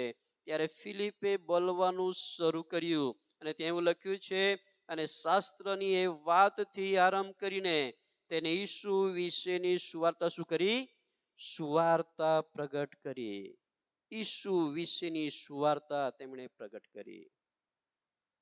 ઘણી બધી વખત આપણા જીવનની અંદર આપણને મળેલી જે શાંતિ, આપણને મળેલું આ ઈશ્વરનું આશીર્વાદિત જીવન, આપણને મળેલા એ ઈશ્વર તરફથી આશીર્વાદો, આપણને મળેલી સારામાં સારી નોકરી, સારામાં સારી વ્યવસ્થા કે જેના માટે તમે અને આપણે કદી લાયક જ નહીં હતા. અહીં કેટલા એવા લોકો બેઠેલા હશો તમારામાંથી, તમારી પાસે એવી કોઈ લાયકાત જ નહીં હતી કે તમને જે પદવી પર તમે છો ને ત્યાં તમને મૂકવામાં આવે. આપણા પાસે ઘણી બધી એવી બાબતો છે કે જેના માટે આપણે વિચારી શકીએ છીએ કે મારી પાસે એવી કોઈ લાયકાત નહીં હતી, મારી પાસે એવી કોઈ ડિગ્રી પણ નહીં હતી કે જ્યાં આજે જે સ્તર પર હું છું ત્યાં હું આવી શકું. પણ એ તો છે ફક્ત ને ફક્ત કે છે કે ઈસુ ખ્રિસ્તના અદ્ભુત કામો દ્વારા, ઈશ્વરના ઉપકાર દ્વારા, ઈશ્વરની એક કૃપા દ્વારા કે જેના માટે વાલા તમે અને હું આપણે તૈયાર થયેલા છીએ. અને એ બાબતોને માટે હું તમને જે કહેવા માંગુ છું કે આ ફિલિપે કે છે કે આરંભ કરીને તેને ઈસુ વિશેની સુવાર્તા પ્રગટ કરી. આજે તમારે ને મારા જીવનની અંદર રહેલી એ પરિસ્થિતિઓને લોકોને જાણ કરતા આપણે પ્રગટ કરી શકીએ છીએ કે મારું જે જીવન છે એ જીવન તો કહે છે કે નાશના ખાડા તરફ જઈ રહેલું હતું. મારું જે જીવન છે એ જીવનની અંદર કશા કોઈ જ આશીર્વાદો નહીં હતા. મારું જે જીવન છે એ જીવન બહુ ખરાબ પરિસ્થિતિની અંદર હતું. પણ મારા પ્રભુએ મેં મારા ઈસુ ખ્રિસ્તનો અંગીકાર કરવા દ્વારા મારા જીવનની અંદર રહેલું આ જે બદલાણ છે એ ઈસુ ખ્રિસ્તની કૃપા દ્વારા છે. શું આપણે લોકોને એટલું નહીં કહી શકતા કે મારું જીવનનું બદલાણ જે કારણ છે, મારા જીવન અંદર આવેલા આશીર્વાદોનું જે કારણ છે, મારા જીવન અંદર જે સારી વ્યવસ્થા આપવાનું કારણ છે એ તો ઈસુ ખ્રિસ્તનો અંગીકાર કરવા દ્વારા, ઈસુ ખ્રિસ્તના દ્વારા તમને અને મને એ શાંતિ કે જે દેવનું વચન આપણને એમ કહે છે, ઈસુ ખ્રિસ્ત કહે છે કે હું મારી શાંતિ તમને આપીને જાઉં છું, જેમ જગત આપે છે તેમ હું તમને આપતો નથી. ઈશ્વરીય શાંતિ શું આપણે લોકોને નહીં બતાવી શકીએ? શું ઈશ્વરના એ પ્રેમ શું લોકોની આગળ આપણે નહીં પ્રગટ કરી શકીએ? શું લોકોને આપણે એ પોતાની જીવનની સાક્ષી આપણે નહીં કહી શકીએ કે પ્રભુ મને કેવી રીતે આ જગ્યાની અંદર લઈ આવ્યો? પાછલા દિવસની અંદર એક મીટિંગની અંદર એક પ્રભુના મારા કુટુંબી થાય, જો કે બહુ વર્ષો પહેલા એમની સાથે મુલાકાત થયેલી ને બહુ વર્ષો પછી અમે મળી શક્યા નહીં હતા. અને જ્યારે તેઓ મળ્યા ત્યારે તેમણે મારા સંબંધી મને વાતો કહી. એક બાજુની અંદર એક બીજી વ્યક્તિ હતી, તેમણે કીધી. જે સમયની અંદર સેવાની અંદર જોડાયેલો નહીં હતો એના પહેલા અમારી મુલાકાત થયેલી, અને એના પહેલાનું જીવન મેં તમને કહ્યું હતું ઘણા બધા વ્યસનની અંદર પણ હતો. અને એવા સમયની અંદર જ્યારે મારી મુલાકાત થઈ હતી એટલાના માટે તેમણે જ્યારે મેં ગયા તો દિવસોની અંદર અમે મળ્યા એક પ્રસંગની અંદર, અને ત્યારે તેમણે મને કીધું કે સાહેબ કહે છે કે આ વ્યક્તિ બહુ સંઘર્ષો કરીને આજે અહીંયા સુધી આવ્યો છે. એનું કારણ છે ઈસુ ખ્રિસ્ત છે. વાલાઓ, હું તમને કહેવા માંગુ છું, આપણી હાલની જે સારી પરિસ્થિતિઓ છે, સારા જગ્યાની અંદર છીએ, સારા સ્થળની અંદર છીએ, એ દરેક બાબતોના દ્વારા આપણે લોકોને કહી શકીએ છીએ એ તો ઈસુ ખ્રિસ્તના દ્વારા થયેલું છે. અને ઈસુ ખ્રિસ્તની સાક્ષી આપણે લોકોની આગળ વાલા આપણે પ્રગટ કરી શકીએ છીએ. લોકોની આગળ આપણે પ્રગટ કરી શકીએ છીએ. ઈસુ ખ્રિસ્તની વાત કે જે આપણા જીવનની અંદર અદ્ભુત ચમત્કારો દ્વારા થયેલી છે, આપણું બદલાણ થયેલું છે, આપણી પરિસ્થિતિઓ બદલાય છે, એ પરિસ્થિતિઓને જાણાવીને ઈસુ ખ્રિસ્તને આપણા જીવન દ્વારા વાલા આપણે પ્રગટ કરી શકીએ છીએ. પોતાના જીવન અંદર રહેલી એ સાક્ષી દ્વારા લોકોને આપણે એ જણાવી શકીએ છીએ. પાઉલ પ્રેરિત એ તિમોથીને પ્રમાણે કહે છે, તિમોથીને ઉત્તેજન આપતા પાઉલ પ્રેરિત જે પ્રમાણે કહે છે, બીજો તિમોથી એનો 4થો અધ્યાય 1 વચનથી જ્યારે આપણે આગળ વાંચીએ, બીજો તિમોથી 4થો અધ્યાય 1 વચનથી આગળ એમ લખ્યું છે, માટે દેવની સમક્ષ અને ખ્રિસ્ત ઈસુ જે જીવતા તથા મહિલાનો ન્યાય કરવાનો છે તેની સમક્ષ અને તેના પ્રગટ થવાની તથા રાજ્યની આણ દઈને હું તને આગ્રહપૂર્વક કહું છું કે તું શું કર? સુવાર્તા પ્રગટ કર. અને પછી એમ લખે છે, અનુકૂળ તથા પ્રતિકૂળ પ્રસંગે શું રહે? તત્પર રહે. આપણને બધાને જ ખબર છે કે આપણી પરિસ્થિતિઓ કેવી છે, આપણા જીવનની અંદર કેવા પ્રસંગો છે, પણ અહીંયા પાઉલ પ્રેરિત તિમોથીને એ પ્રમાણે કહે છે કે સુવાર્તા પ્રગટ કર, અને કહે છે કે અનુકૂળ અને પ્રતિકૂળ પ્રસંગે તૈયાર રહે, તત્પર રહે, ઉત્સાહિત રહે. અને એના માટે તમારા અને મારા જીવનની અંદર પણ જરૂરી છે કે આપણે આપણા જીવનને આપણે તૈયાર કરીએ એ વચનો દ્વારા, મતલબ કે કહ્યા વગર પણ આપણા જીવનની અંદર, જે મેં તમને કીધું કે આપણે 5મી સુવાર્તા છીએ, તો લોકો આપણા જીવનને જોઈને પણ જાણવા જોઈએ કે આપણે દેવના લોકો છીએ. આપણને જોઈને પણ લોકો કહેવા જોઈએ કે આપણે ઈસુ ખ્રિસ્તના લોકો છીએ. અને એની સાથે પ્રેક્ટિકલ રીતે લોકોની આગળ વ્યવહારની અંદર આવીને, લોકોની આગળ એકબીજા પ્રત્યેના કહે છે કે લેવડ દેવડના રીતે, બોલચાલના રીતે, પ્રેક્ટિકલ રીતે પણ આપણે સુવાર્તાનું કારણ બનીએ. અને ઘણી બધી વખત મેં તમને કીધું તે પ્રમાણે કે આજે આપણને સુવાર્તા લઈને જવા માટે કહેવામાં આવે, કોઈક વ્યક્તિ મળે એટલે આપણે સીધા જઈને આપણને એમ કહેવામાં આવે કે તું ઈસુ ખ્રિસ્તની સુવાર્તા પ્રગટ કર, તો આપણે એ બોલવા દ્વારા કરવું પડે. પણ એ તો કહે છે કે આપણે થિયરીની રીતે પણ, હે ને, એક ઈશ્વરનું જે વચન છે એ વચન અને પ્રેક્ટિકલ રીતે આપણે બંને રીતે કરી શકીએ. પણ મેં તમને અમારી જે વાત કરી બોલ્યા વગર પણ લોકો જો જાણતા હોય, થિયરી થઈ જેને આપણે શીખેલા છીએ, પણ આપણા જીવન દ્વારા લોકો આપણને વાંચે છે, આપણને જુએ છે, એના દ્વારા પણ લોકો જાણે છે. અને પ્રેક્ટિકલ રીતે એટલે કે વ્યવહાર દ્વારા પણ આપણા જીવનનો આપણે ઉપયોગ કરી શકીએ છીએ ઈસુ ખ્રિસ્તની સુવાર્તાના માટે. એ તિમોથીને પાઉલ પ્રત્યે પ્રમાણે કહે છે કે અનુકૂળ અને પ્રતિકૂળ પ્રસંગે તત્પર રહે. જો કે સેવાની અંદર પછી આગળ એમ લખે છે કે સંપૂર્ણ સહનશીલતાથી ઉપદેશ કરીને ઠપકો આપ, ધમકાવ, અને પછી એમ પણ કહે છે કે ઉત્તેજન આપ. આજ સવારે આપ સર્વને કહેવા માંગુ છું, આપણા જીવનને એ સુવાર્તાના માધ્યમ તરીકે આપણા જીવનને આપણે તૈયાર કરીએ. ઈશ્વરે દરેકને અલગ અલગ રીતે કૃપાદાનો આપેલા છે. વારંવાર હું કહું છું, અલગ અલગ પ્રકારની આવડતો પરમેશ્વરે તમને મને આપી છે. એનો ઉપયોગ આપણે લોકોની આગળ કરીએ.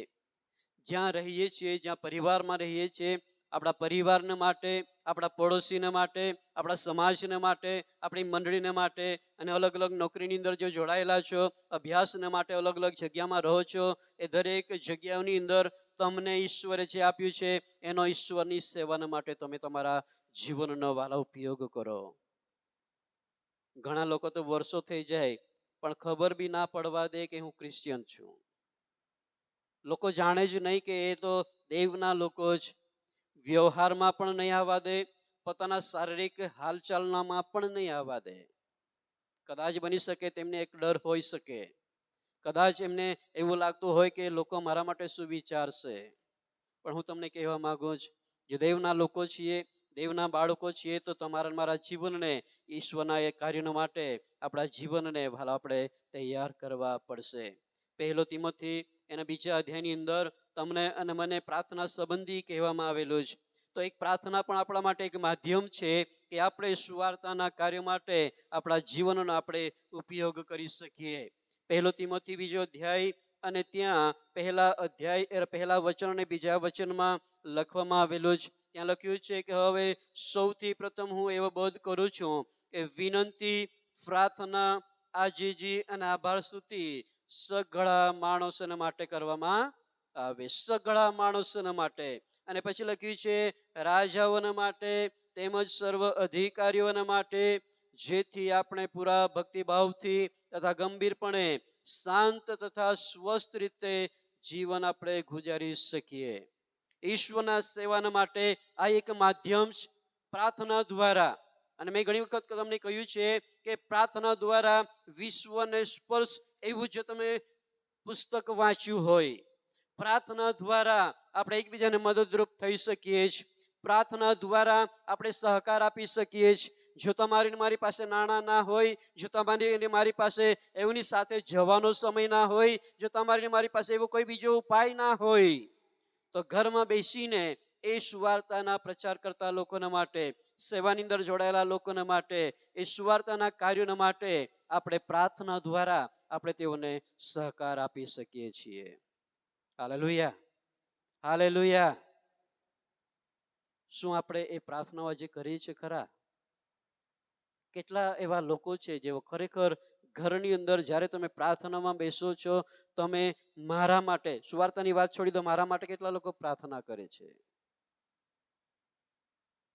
હલો.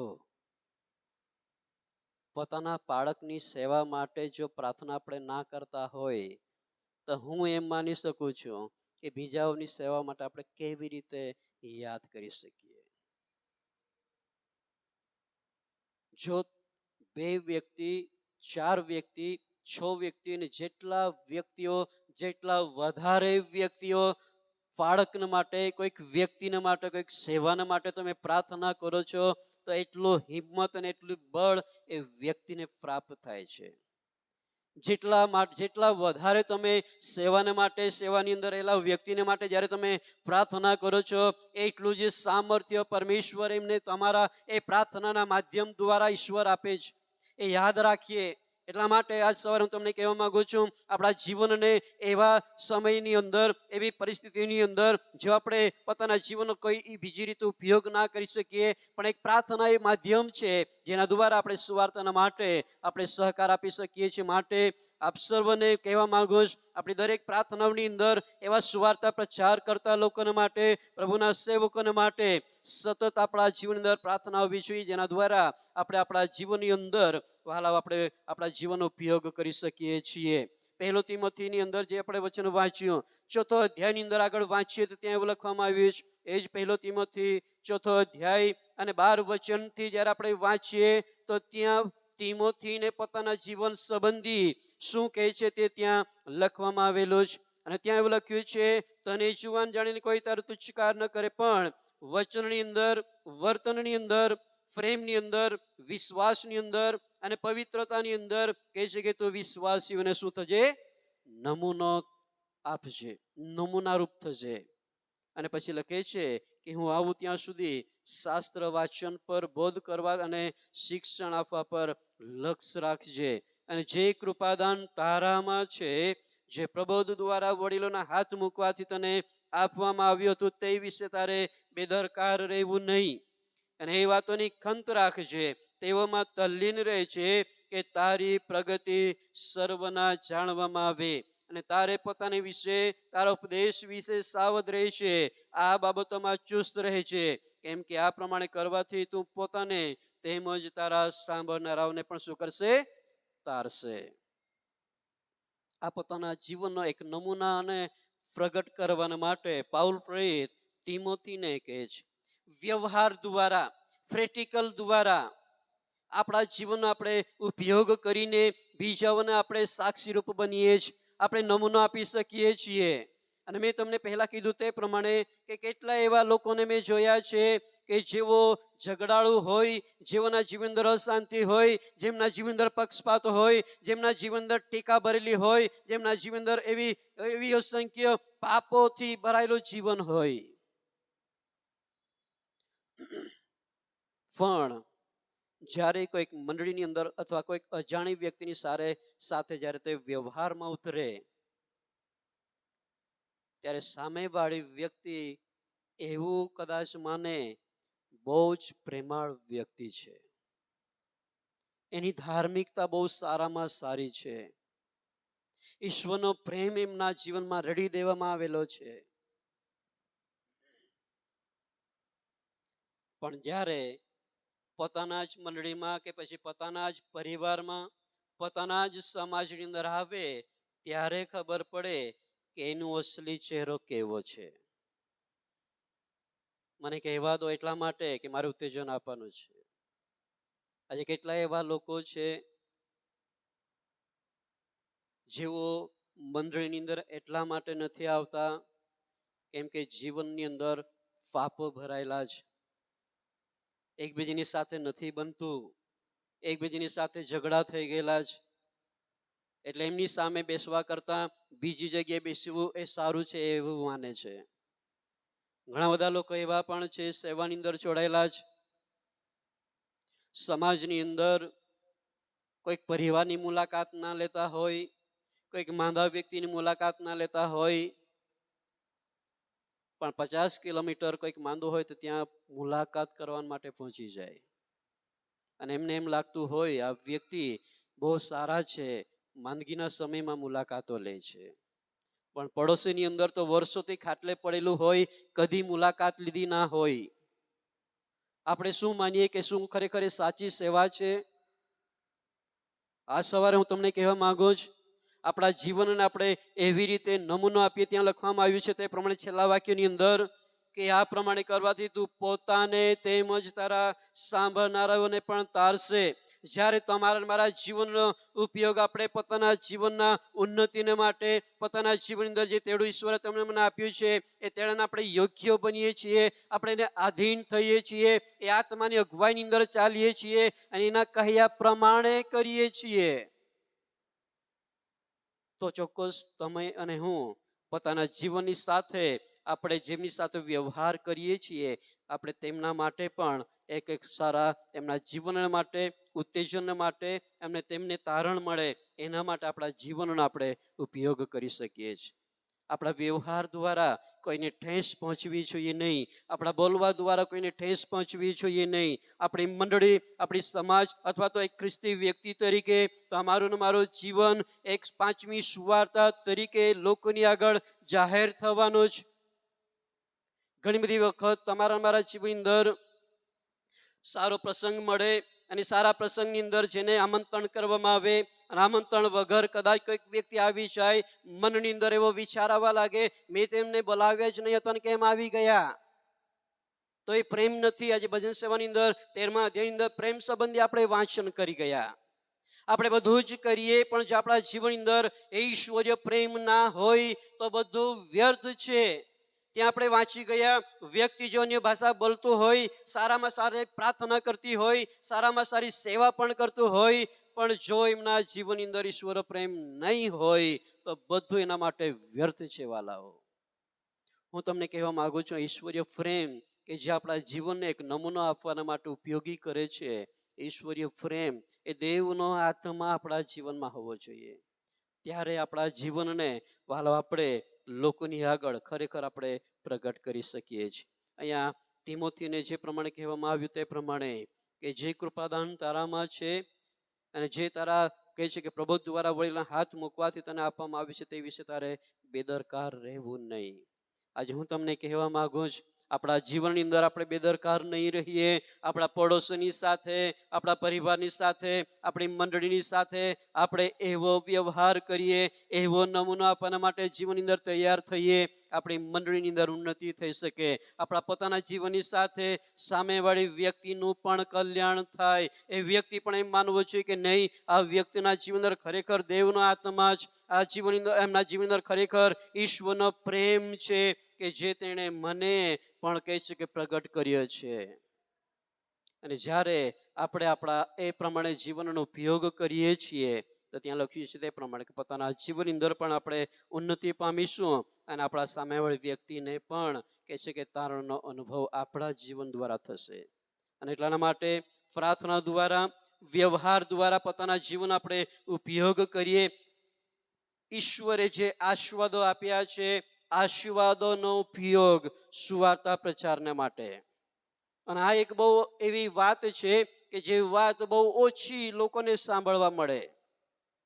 જે પ્રમાણે પ્રભુ શ્રી ખ્રિસ્તે નિકોદેમસને કહ્યું કે અનંત જીવન પ્રાપ્ત કરવાના માટે શું કરવું છે એનો પ્રશ્ન હતો.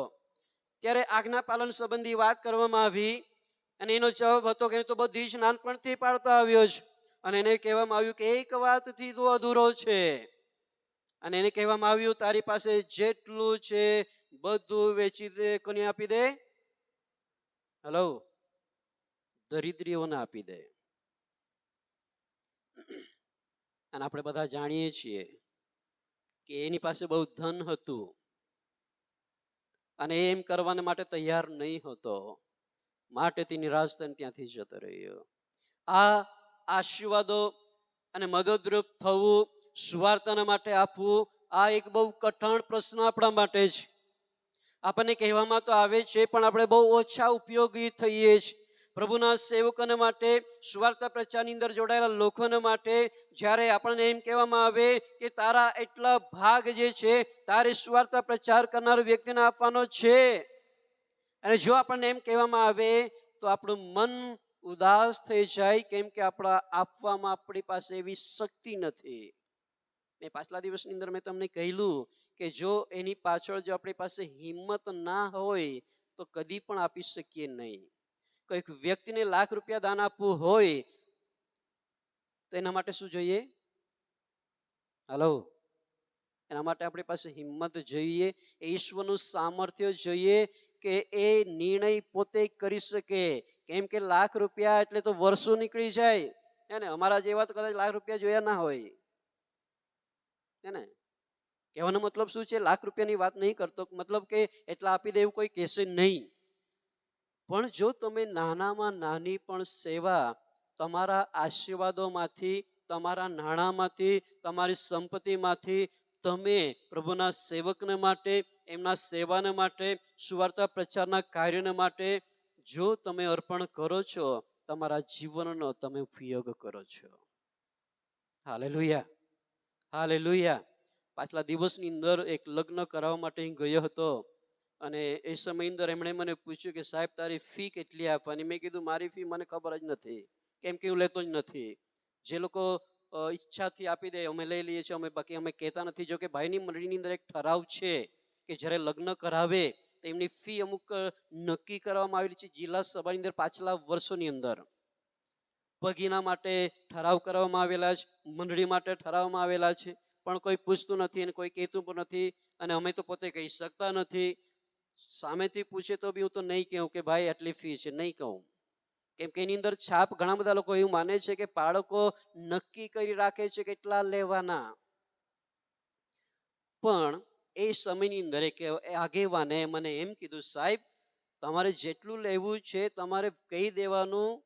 એ એટલા માટે કહેવાનું કે આ લગ્ન પ્રસંગ કરનારા જે પરિવારો છે, બધા જ તો ના હોય પણ ઘણા બધા પરિવારો એવા છે કે લગ્નની અંદર લાખો રૂપિયા ખર્ચો કરતા હોય, જેના દ્વારા ઈશ્વરને મહિમા જ મળતો ના હોય, પણ ₹1,000 બાળકને આપવા માટે એની વાત આવે તો એ લોકો નાખુશ થઈ જાય. એમને એમ લાગવા માંડે કે ₹1,000 એટલા બધા બાળક લે છે. પણ બેન પાર્ટીની અંદર 50,000 ખર્ચે તો એના માટે કોઈ પ્રશ્ન ના હોય. જે લોકો આવીને ઝઘડાઓ કરાવી જાય, લડાઈઓ કરાવી જાય, વિખવાદો ભાવ કરાવી જાય, એઓના માટે કોઈ જ પ્રશ્ન ના હોય. જે વ્યક્તિએ કીધું એ વાત હું તમને કહું છું. તો સેવાના માટે જે ઈશ્વર તમને મને જો જવાબદારી આપેલી છે, આપણી પાસે જે આશીર્વાદો છે, આપણી પાસે જે સંપત્તિ છે, આપણી પાસે જે નોકરીઓ છે, આપણી પાસે સારું જે ધન છે, અને ઈશ્વર જો તમને મને જે પ્રમાણે લખવામાં આવ્યું છે એ ખોજાના માટે એ ફિલિપને પવિત્ર આત્માએ દરવણી આપી. અને તમે કેટલાય સેવકોને એવા સાંભળ્યા હશે, કેટલાય એવા પ્રભુના મંડળીના વિશ્વાસીઓને તમે સાંભળ્યા હશે કે પરમેશ્વરના આત્માએ મને કીધું અને મને એટલું આપવા માટે કહ્યું અને મેં આપી દીધું, ભલે મારી પાસે હોય કે ના હોય.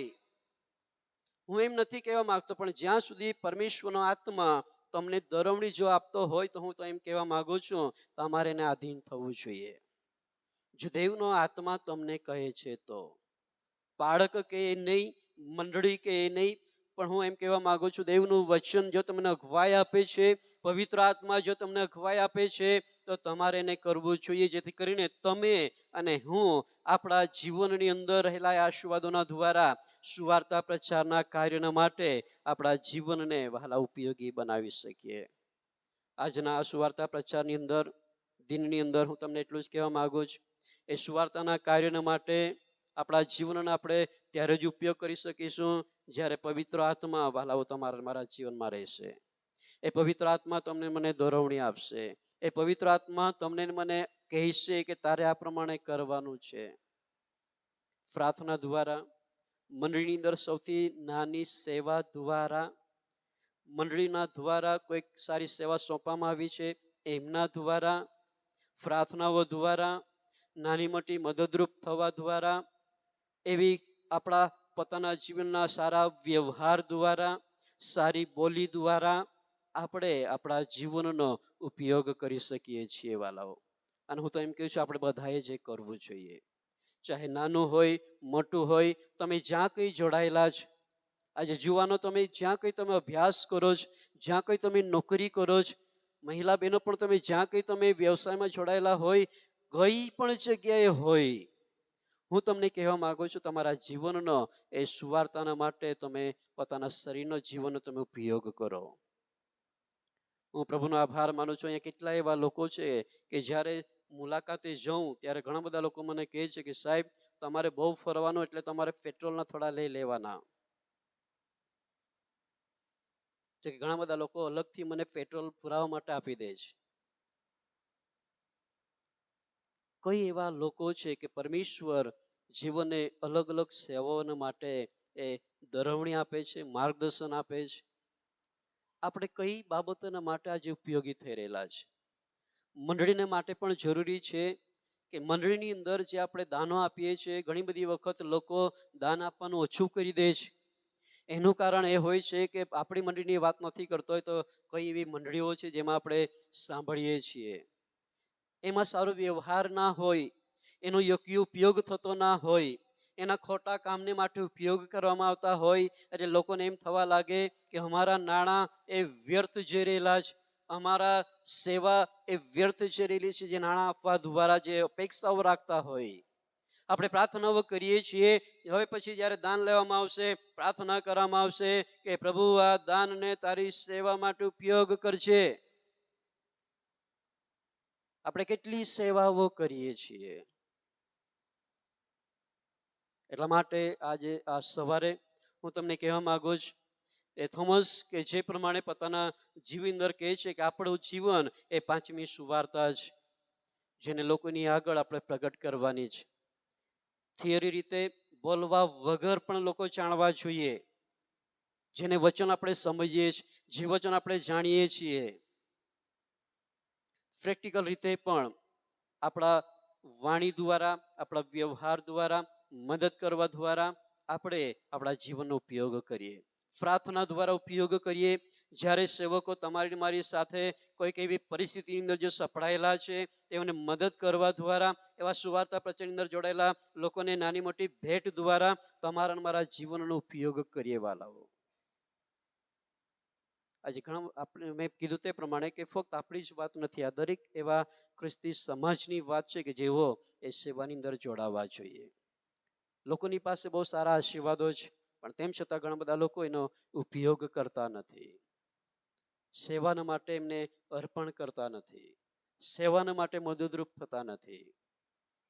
તેમના જીવનની અંદર જો એ સુવાર્તાના માટે ઈશ્વર એમની અપેક્ષા રાખતો હોય તો એ વ્યર્થ જાય છે. એટલા માટે આ સમયે આપણા જીવનને આપણે પરમેશ્વરની સુવાર્તાના માટે આપણે તૈયાર કરીએ. 1867ની અંદર સોલોમન ગિન્સબર્ગ નામના યહૂદી વ્યક્તિનો જન્મ થયો અને તે પોતાના પિતાની પાછળ ચાલી રહેલો હતો. એક દિવસે એમણે એક વ્યક્તિને એ જ યશાની જે મેં વાત કરી, એ યશાયા 53મા અધ્યાયની વાત તે સાંભળી રહ્યો હતો, પણ એને સમજણ નહીં પડી, જે પ્રમાણે ખોજાને ખબર પડતી નહીં હતી.